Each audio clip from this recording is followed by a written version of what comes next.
¿Y si el verdadero amor propio solo fuera posible cuando ya nadie nos desea? Esa pregunta me despertó una madrugada, a mis 71 años, después de soñar con mi madre. En el sueño, ella no decía nada. Solo me miraba. Yo, sentado frente a ella como un niño que espera un castigo, temblaba. El silencio me ahogaba. No había reproche en sus ojos, pero sí una verdad. Una que mi inconsciente llevaba décadas ocultando. Toda mi vida había buscado el amor de los otros, no por necesidad, sino por incapacidad de darme el mío. Y ahora, cuando el teléfono ya no suena, cuando el espejo no devuelve elogios sino grietas, cuando las manos tiemblan al abrochar la camisa, ahora, por fin, entendí que el amor propio no era una meta, sino una deuda. La vejez no destruye el ego. Lo deja solo. Y solo, el ego revela de qué está hecho. Lo que Freud dijo hace más de un siglo no fue entendido por quienes aún corren detrás del reconocimiento externo. Pero quienes envejecemos sabemos, aunque sea en silencio, que el deseo de ser visto no desaparece. Solo cambia de forma. Y eso nos lleva a la primera de las enseñanzas que no leímos a tiempo. Curiosidad 1. El narcisismo en la vejez no es debilidad, es defensa. Freud hablaba del narcisismo como una etapa natural del desarrollo humano. En la infancia, es absoluto, el niño cree que el mundo existe para él. Luego, la cultura lo rompe.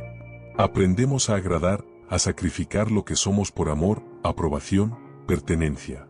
Pero en la vejez, algo curioso sucede, el narcisismo regresa. No como arrogancia, sino como mecanismo de rescate. Ya no hay empleadores que impresionar. No hay amantes que seducir. La sociedad nos vuelve invisibles. ¿Y qué hace el yo frente a esa invisibilidad? Se repliega. Vuelve a mirarse a sí mismo. Comienza a preguntarse, ¿quién soy cuando nadie me aplaude? Esa pregunta duele. Porque la mayoría descubre que nunca se construyó a sí mismo, solo a la imagen que otros esperaban. El narcisismo tardío, entonces, no es vanidad. Es reconstrucción. Es el intento desesperado de recuperar algo auténtico entre las ruinas del personaje. Y aquí nace la posibilidad del amor propio real. Cuando uno ya no tiene a quien impresionar, puede empezar a amarse sin testigos. Sin escenografía. Sin recompensa. Curiosidad 2. Lo reprimido no se jubila. Ataca cuando bajan las defensas. Hay un mito cruel en torno a la vejez, que los viejos ya no sienten, ya no sueñan, ya no desean. Mentira. Solo que ahora los sentimientos no pueden esconderse detrás de la velocidad, el trabajo o la familia. La mente, sin distracciones, empieza a hablar. O mejor dicho, el inconsciente empieza a gritar. Freud escribió que lo reprimido nunca desaparece. Se esconde. Se disfraza. Se calla, hasta que puede salir. Y cuando la vejez desmantela nuestras defensas, los recuerdos regresan. La humillación de la adolescencia, el deseo no vivido, el trauma enterrado bajo la alfombra de los años.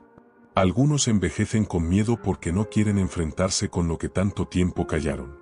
Pero los valientes, sí, incluso en la tercera edad hay coraje, abren la puerta. Escuchan. Y descubren que enfrentar lo reprimido no destruye, libera. Yo mismo, después de años sin llorar, un día rompí en llanto recordando a un amigo que amé en secreto. Nunca le dije. Viví como si ese amor no existiera. Me casé, tuve hijos, trabajé, envejecí, pero su ausencia quedó alojada en mi garganta como un nudo. Y ese nudo, a los 70, se desató. Fue doloroso. Pero fue mío. Y en ese dolor, por fin, me sentí verdadero. ¿Amor propio en la tercera edad? No es un spa para el alma ni una charla motivacional. Es una batalla silenciosa entre lo que fuimos obligados a ser y lo que aún podemos descubrir. Freud no ofrecía recetas felices. Ofrecía espejos. Y en la vejez, cuando todo se vuelve más lento, esos espejos duelen más, pero también revelan mejor. Lo que viene después, las otras 5 enseñanzas, no son consuelo, sino dinamita. Porque reconstruirse, a esta edad, no es pintar la fachada. Es derrumbar los muros. Y empezar, por fin, a habitarse. Cuando ya no queda nada que demostrar, empieza lo insoportable, mirarse sin excusas. El retiro laboral no es solo un adiós al trabajo. Es el fin de una identidad. Quienes se definieron por lo que hacían, Al colgar la bata, la herramienta o la computadora, quedan desnudos. No frente al mundo, frente a sí mismos. Me tomó casi una década aceptar que no sabía quién era sin una función asignada. Lo que antes llamaba valor no era otra cosa que utilidad. Y la utilidad envejece. Se oxida. Deja de ser reclamada. Cuando nadie te pide nada, cuando no eres necesario para nadie, el espejo se transforma en un enemigo. Fue en uno de esos días largos, sin sentido, cuando empecé a leer a Freud no como un teórico, sino como un cómplice. Sus palabras no buscaban consolarme, sino exponerme. Y en esa exposición encontré algo que nadie me había dicho: no se trata de aceptar la vejez, sino de descifrarla. Y descifrarla implica enfrentar dos nuevas verdades, tan duras como emancipadoras. Curiosidad 3. La pulsión de vida no desaparece, se vuelve más selectiva. Freud hablaba de dos fuerzas básicas que habitan al ser humano: Eros, la pulsión de vida, y Thanatos, la pulsión de muerte. Para muchos, la vejez es el reino de Thanatos: pérdida, enfermedad, muerte. Pero eso es una caricatura, no una verdad. Lo que nadie dice, porque incomoda, es que los ancianos también desean. No solo cariño o compañía, sino deseo erótico, afectivo, vital. Lo que cambia no es el deseo, sino su dirección. Ya no buscamos intensidad, sino profundidad. Ya no se trata de poseer, sino de vincular. No de conquistar, sino de compartir. La cultura del descarte nos ha convencido de que el erotismo es joven. Pero eso es solo porque le teme a la mirada del viejo. ¿Cómo puede desear a alguien cuyo cuerpo ya no responde como antes? Fácil, deseando con la mente, con el alma, con la memoria. Viudas que vuelven a sonreír. Hombres solos que se animan a escribir cartas. Encuentros tardíos que arden más que cualquier aventura juvenil. Todo eso es Eros. Y cuando se libera de la obligación de la performance, del mandato de la perfección física, se vuelve más real. Yo mismo descubrí que el deseo no necesita piel tersa. Solo necesita permiso. Y ese permiso, a veces, llega cuando uno ya no le debe nada a nadie. Curiosidad 4. La culpa acumulada es el mayor obstáculo para el amor propio tardío. A medida que envejecemos, los balances se vuelven inevitables. ¿Qué hice con mi vida? ¿A quién herí? ¿A quién no supe amar? ¿Qué oportunidades desprecié? Esas preguntas aparecen sin que uno las convoque. Y traen consigo una compañera silenciosa: la culpa. La culpa no envejece. Se vuelve más pesada. Ya no tenemos la fuerza para negarla. Tampoco el tiempo para corregir todo. Entonces, se instala. Y empieza a sabotear cualquier intento de bienestar. Freud entendía la culpa no como un fallo moral, sino como una lucha interna. El superyo, esa voz interior construida con mandatos sociales, religiosos, familiares, se vuelve más estricto con los años. Como si supiera que ya no queda tiempo y decidiera aplicar todas las condenas juntas. Pero hay una salida. No fácil, no inmediata, pero posible: transformar la culpa en responsabilidad. No se trata de olvidar, ni de justificarse, sino de resignificar. De entender que lo que fuimos también fue fruto de lo que recibimos. Que nuestras decisiones erradas muchas veces fueron respuestas a heridas no sanadas. Cuando dejé de odiarme por lo que no supe ser como padre, pude mirar a mis hijos con otros ojos. No para pedir perdón, sino para acompañarlos desde otro lugar. Desde mi humanidad. Desde mi falibilidad. Y desde ahí, por fin, empecé a quererme no por lo que logré, sino por atreverme a mirarlo todo sin huir. La vejez no es un ocaso. Es un umbral. Pero para cruzarlo, hay que soltar las imágenes que nos vendieron sobre cómo debía ser. Amor propio no es un premio. Es un duelo. Un proceso de desmontaje. Una forma radical de honestidad. Y esa honestidad, por más dolorosa que sea, es también la única que nos permite envejecer con dignidad. Porque no hay mayor insulto a la vida que convertir los últimos años en una imitación patética de los primeros. La madurez psíquica, esa que Freud vislumbró, no es resignación. Es lucidez. Y con lucidez, incluso el espejo más cruel puede volverse una ventana. Nadie se salva sin romperse. Y nadie se ama sin antes odiarse un poco. A los 77 años, descubrí que todavía tenía miedo. No a la muerte. A mí mismo. Esa revelación no fue poética ni suave. Fue brutal. Llegó una mañana cualquiera, mientras me lavaba la cara frente al espejo. Vi mis ojos hundidos, mi piel vencida, mi mandíbula blanda, y sentí desprecio. No por el paso del tiempo, sino por lo que había permitido que el tiempo me hiciera. Durante décadas había creído que envejecer era acumular sabiduría. Ahora entiendo que no. Envejecer es exponerse. Y cuando uno ya no tiene fuerza para sostener fachadas, aparece la verdad. Y esa verdad, en muchos casos, duele más que cualquier enfermedad. Freud lo sabía. Por eso escribió sobre la repetición, sobre la neurosis, sobre el retorno de lo reprimido. No para diagnosticarnos, sino para advertirnos, lo que no resolvemos, nos devora. Y en la vejez, con las distracciones ya ausentes, no queda más que enfrentarlo todo. Las siguientes dos verdades que descubrí, con sangre, con culpa y con lágrimas, no están en ningún manual de autoayuda. Pero sí estaban ahí, escondidas entre las líneas de Freud, esperando ser leídas por quien ya no tiene tiempo de mentirse. Curiosidad 5. El yo viejo es más real que el yo joven. Pero aceptarlo exige duelo. Una de las grandes mentiras que nos contamos es que somos la misma persona de siempre. No lo somos. Ni lo fuimos. El yo es una construcción. Y cambia. Se adapta. Se disfraza. El problema no es cambiar, sino a qué precio. Durante la juventud y la adultez, nuestro yo está moldeado por exigencias externas, la imagen que proyectamos, los roles que cumplimos, las máscaras que usamos para sobrevivir. Pero llega un momento, sí, ese que llamamos vejez, en el que las máscaras se caen. No por elección. Por agotamiento. Y cuando eso sucede, el yo que aparece es otro. Uno más frágil, sí. Pero también más genuino. Más honesto. Más cercano al niño que fuimos antes de aprender a fingir.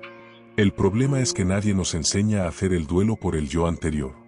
Lloramos a los muertos, a los amores perdidos, a los sueños frustrados, pero no lloramos la pérdida del personaje que supimos ser. Ese ejecutivo, esa madre perfecta, ese seductor, esa mujer invencible. Desaparecen. Y con ellos, una parte de nuestra identidad. Aceptar ese nuevo yo es un acto de valentía. Implica renunciar a la nostalgia como mecanismo de evasión. Implica dejar de preguntarse qué hubiera pasado si, y empezar a preguntarse qué puedo ser ahora, con esto que queda. La libertad de ser uno mismo solo llega cuando ya no hay nadie esperando que seamos otra cosa. Curiosidad 6. El amor propio en la vejez no se construye con autoestima, sino con compasión. Toda la vida nos hablaron de la autoestima como si fuera un músculo, algo que hay que fortalecer, ejercitar, alimentar. Pero la autoestima parte de un juicio. Y el juicio siempre está contaminado por expectativas externas. ¿Soy suficiente? ¿Estoy a la altura? ¿Merezco amor? Freud nunca habló de autoestima en esos términos. Él habló de conflicto, de tensiones internas, de ambivalencias. Y eso nos lleva a un descubrimiento incómodo: no necesitamos más autoestima. Necesitamos menos juicio. En la vejez, lo que el alma pide no es validación. Es compasión. No esa compasión condescendiente que nos ofrecen los jóvenes cuando nos hablan despacio o nos ceden el asiento. Sino una compasión feroz. Radical. Capaz de mirar nuestras miserias sin condena. ¿Te mentiste a ti mismo durante años? Sí. ¿Lastimaste a quienes amabas? También. ¿Te perdiste intentando ser alguien que no eras? Seguro. ¿Y qué? ¿Acaso hay otro camino más humano? La compasión no es indulgencia. Es responsabilidad sin látigo. Es memoria sin tortura. Es la única forma de amor propio que sobrevive al tiempo. Yo, que fui soberbio, manipulador, cobarde, hoy, al mirar mis fotos antiguas, ya no me juzgo. Me abrazo. Porque reconozco en ese rostro joven no a un idiota, sino a un sobreviviente. A alguien que hizo lo que pudo con lo que tenía. A alguien que, aunque tardó 7 décadas, finalmente aprendió a no odiarse por no haber sabido amarse antes. La vejez es el último acto de la vida. Pero no por eso debe ser un epílogo sin sentido. Puede ser, si nos atrevemos, la única parte de la historia que escribimos con voz propia. Porque solo cuando se acallan los aplausos, uno puede decidir si quiere seguir actuando o empezar a vivir. Solo cuando ya no esperas nada de ti, puedes empezar a darte todo. Nadie me dijo que el último tramo de la vida sería también el más brutal, ni el más revelador. Había leído novelas, escuchado conferencias, incluso recitado frases de consuelo para otros. La vejez es sabiduría, los años dorados, el tiempo del descanso. Mentiras dulces para un proceso crudo. Lo que nadie dice, porque no vende, porque incomoda, es que la vejez te enfrenta a una guerra interna que solo puedes ganar si estás dispuesto a perder. A perder seguridades, ídolos, falsas narrativas. A dejar morir a ese personaje que representaste por décadas solo para finalmente preguntarte, ¿quién soy cuando ya no soy lo que otros esperaban? Fue Freud quien, sin poesía ni consuelo, me dio la clave. No lo escribió para viejos. Pero su obra, toda ella, se convierte en un espejo salvaje cuando se lee con arrugas y cicatrices. El psicoanálisis no fue un método. Fue una invitación a descender, a escarbar, a destapar lo que enterramos para sobrevivir. Y al final del camino, ya sin máscaras ni expectativas, encontré la última verdad. La más incómoda. La más necesaria.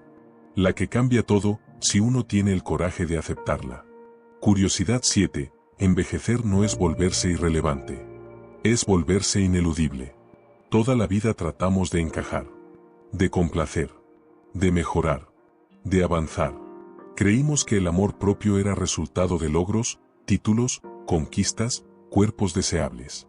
Que valíamos por lo que producíamos. Que si no hacíamos ruido, no existíamos. Y de pronto, la vida nos silencia. Nadie nos llama. Nadie nos espera. Nadie nos necesita. O eso creemos. Pero no. Lo que ocurre no es desaparición. Es confrontación. Ya no hay distracciones. No hay adrenalina. No hay premios. Queda lo que hay, tú. Y tú eres mucho más de lo que creías. Eres todas las versiones que fuiste. Todas las heridas que ocultaste. Todos los deseos que negaste. Todos los miedos que domesticaron tu voz. El yo viejo no es una sombra. Es una condensación. Es la suma de todo lo que fuiste, menos la mentira. Freud nos advirtió, lo reprimido no desaparece. Regresa. Y en la vejez, regresa con violencia. Regresa a través de sueños, de dolores psicosomáticos, de silencios insoportables. Regresa para ser integrado. No combatido. Y en ese retorno, uno descubre que la relevancia nunca estuvo en los aplausos, ni en el reconocimiento ajeno. Estuvo en ser uno mismo, sin anestesia. Estuvo, y está, en habitar el presente sin nostalgia ni negación. Yo pensé que mi tiempo ya había pasado. Que no tenía nada más que aportar. Pero me equivoqué. Porque recién ahora puedo hablar sin miedo. Recién ahora puedo mirar a otros sin pretensión. Recién ahora, con arrugas, con lentitud, con cansancio, soy ineludible. Porque lo que digo no lo aprendí en libros. Lo sobreviví. Hoy camino despacio. A veces me olvido de las cosas. A veces me duele todo. Pero también me río más fuerte. Llamo sin vergüenza. Abrazo sin permiso. Me equivoco sin culpa. Y si lloro, no me escondo. Porque el amor propio no llegó como una epifanía. Llegó como una demolición. Se cayó todo. Y en los escombros encontré mi voz. Freud no me salvó. Me desnudó. Me hizo entender que el sentido no está en alcanzar algo, sino en comprender lo que fuimos obligados a callar. Y si algo tengo claro, en este último tramo, es que el silencio ya no es una opción. Epílogo. Te dirán que estás viejo. Que ya no entiendes el mundo. Que exageras. Que repites historias. Que te quedaste en el pasado. Y tú, si has llegado hasta aquí, solo debes responder una cosa. No estoy repitiendo el pasado. Lo estoy liberando. Porque a veces, el verdadero amor propio no se siente como ternura. Se siente como furia contenida. Como grito atrasado. Como verdad que arde. Y si arde, déjala arder. Porque por fin es tuya.